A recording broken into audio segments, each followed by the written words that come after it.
हमारे महर्षि वेद व्यास जी महाराज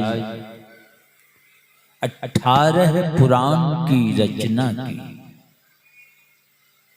बड़ी मोटी मोटी पुराण एक जगह जमा कीजिए तो इतनी मोटी हो जाएगी किताब।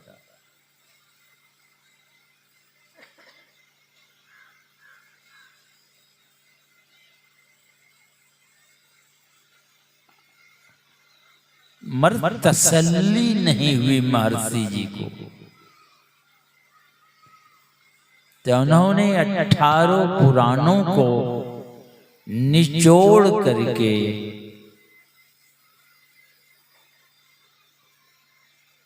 दो बूंद रूपी वचन निकाले।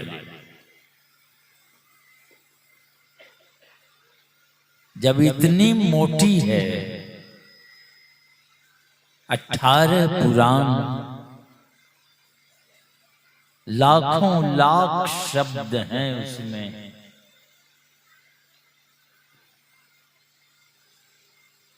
जैसे आप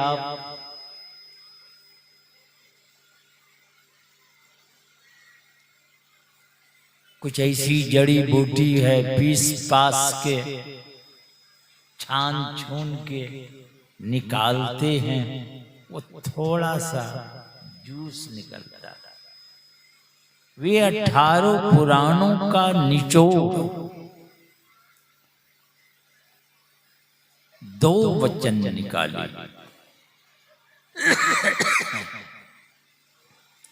अष्टादश पुराणेषु व्यासस् वचनम द्वयम्। क्या निकाले दो वचन? परोपकाराय पुण्याय, परोपकार करना, किसी का भला करना, किसी को सुख पहुंचाने का काम करना, ये पुण्य का कर्म है। किसी को दुख देना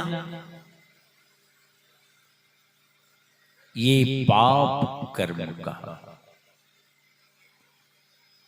अब आप देख लीजिए अपने जीवन में आप क्या बन गए हैं, उससे और आपसे क्या काम हो रहा है। दूसरों की सेवा हो रही है, सुख पहुंचाने का काम कर रहे हैं, कि दूसरों को दुख देने का काम कर रहे हैं।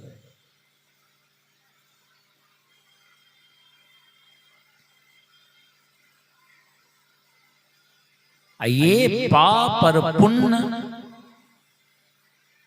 गोस्वामी तुलसीदास जी महाराज दो बीज बतलाए। जैसे बीज को रोपते हैं भूमि में, जमीन में, तो बहुत गुना हो के नहीं,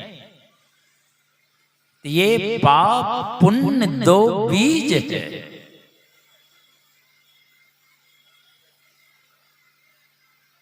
बीज को रोपने वाला किसान खेत में बीज लगाते हैं, तो किसान मन वच कर्म किसान, मन से आप पाप का बीज बो रहे हैं कि पुण्य का बीज बो रहे हैं।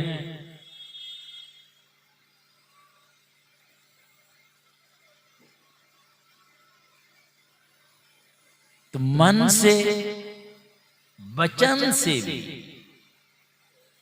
इस तरह की बात बोलते हैं, छाती विदीर्ण हो जाती है,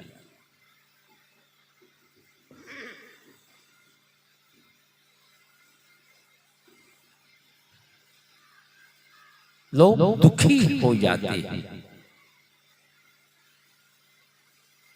इसलिए संत कबीर साहब भी कहते हैं,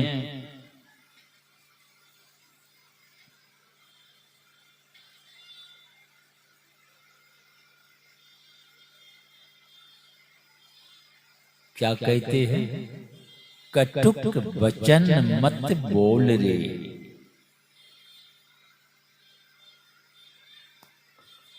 अगर आप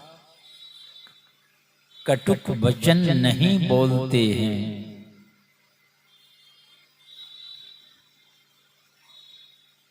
दूसरों के दिल को नहीं दुखाने का काम करते हैं तो मिलेगा क्या आपको? तो कबीर साहब भी फैसला सुनाते हैं, तो को पीव मिलेंगे, परमात्मा मिलेगा आपको। क्या मिलेंगे आपको? परमात्मा। अब इससे और क्या चाहिए?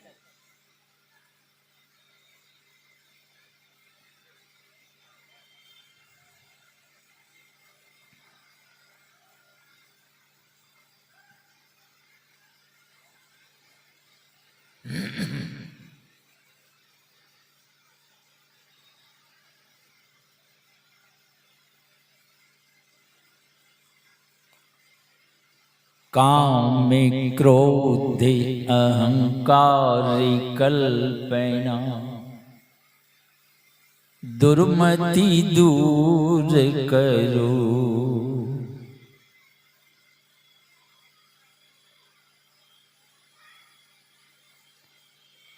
ये अपने अंदर से इस सबको हटाइए। मान अभिमान दो धरे पटियो, सांप इसको निकाल के पटक दो।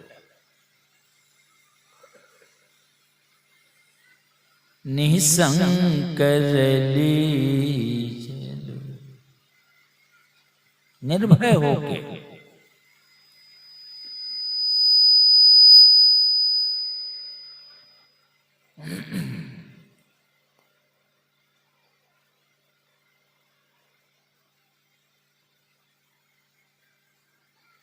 हृदय में क्या रखो, रखना क्या चाहिए? तो हमारे संत कबीर साहब कहते हैं, तो रखिएगा तो पहले इसको खाली कीजिएगा तब ना। तो क्या रखे हुए हैं? काम में क्रोध मद लोभ निवारो, इसको हटाइए और रखो अब इसमें क्या? ये काम क्रोध लोभ मद अहंकार को निकालो और रखो अब खाली हो गई वो जगह। तो ज्ञान वैराग दया उरे राखो, ज्ञान रखो, वैराग रखो, हृदय में दया रखो। दया रहेगा तो कड़वी बात नहीं बोलेंगे। पहले ही बात आ जाती है कि इसको दुख होगा। दया नहीं है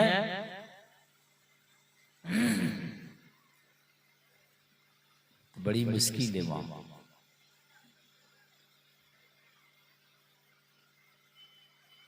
हमारे पलटू शाह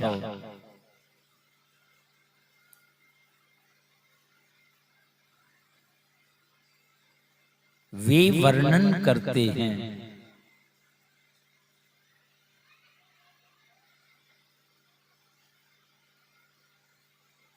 शीतल चंदन चंद्रमा तैसे शीतल संत। चंद्रमा बड़े शीतल होते, चंदन भी शीतल है।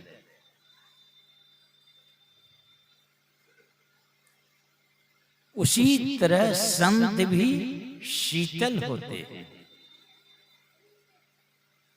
तैसे शीतल संत जगत की ताप बुझावे। लोग दुखी हैं, परेशान हैं, दुखाग्नि में जल रहे हैं। ये दुखाग्नि को बुझाते हैं वे, जीवन में शांति आती है।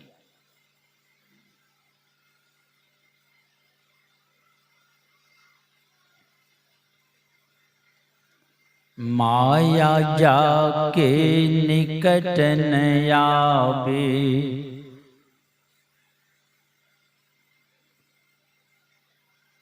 उसके सामने माया नहीं आता।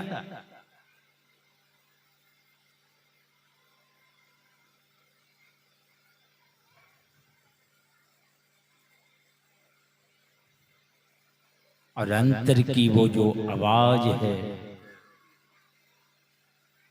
शक्ति नाम, उनको वे पाए हुए होते हैं।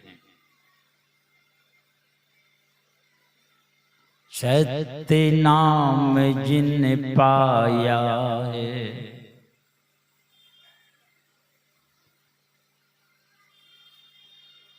कोमल अति मृदु बैन, बड़ी कोमल हृदय होते। अब वज्र को करते पानी, वज्र को भी पानी बना देते।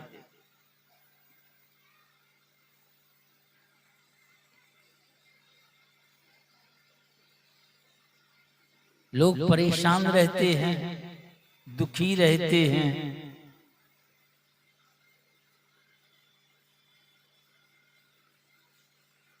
वे जब आते हैं तो मधुर मुख वचन सुनाते, मधुर वाणी से उनको शीतल कर देते।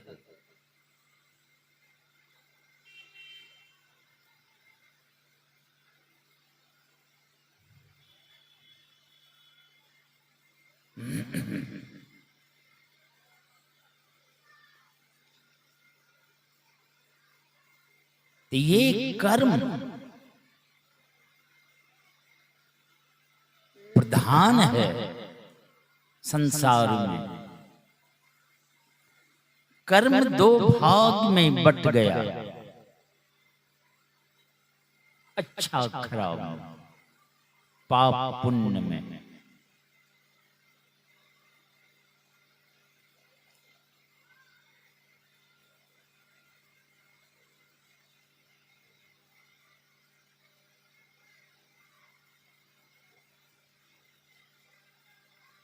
हमको कहां जाना है,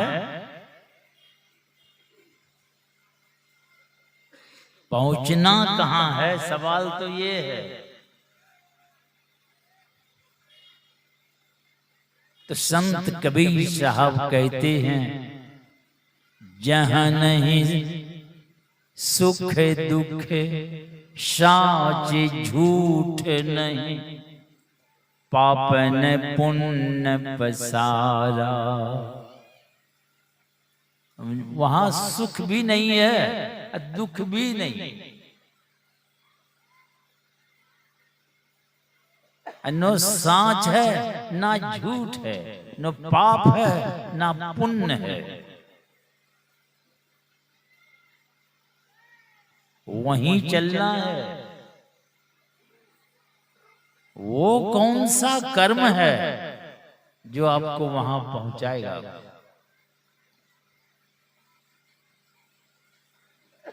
नहीं दिन रैन चंद नहीं सूरज, बिना ज्योति उजियारा। वहां न दिन है, न रात है, न सूरज है, न चंद्रमा है।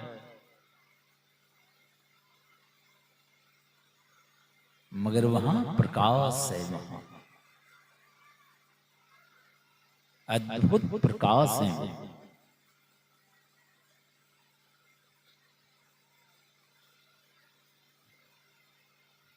तो वो कौन सा कर्म है जो इस देश को पहुंचाएगा आपको? हमारे चरणदास जी महाराज कहते हैं, ऐसा देश दीवाना रे लोगो, जाय सो माता हो। जो जाता है वहां मता जाता है, यानी मस्त हो जाता है। नहीं कहते मस्तान है, कोई गम नहीं है उसको, यही मस्ती में रहते। किस तरह की मस्ती? जब रिमझिम बारिश होती है, कच्चू का पौधा देखे ना, कच्चू का रिमझिम बारिश होती है, उस कच्चू पत्ता पर जलबूंद जब गिरता है तो उस पत्ता पर चिपकता नहीं है, मंद मंद हवा चलती है तो पत्ता भी झूमते नहीं, और उस पर जो जलबूंद है वो तलमल करता है, माने इधर से इधर वो ढड़कता है।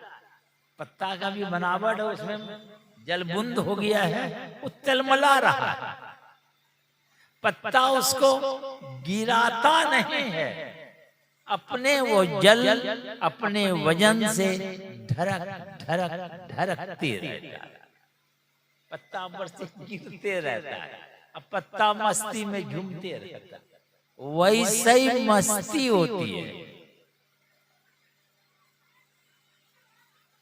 वे मस्त रहती है।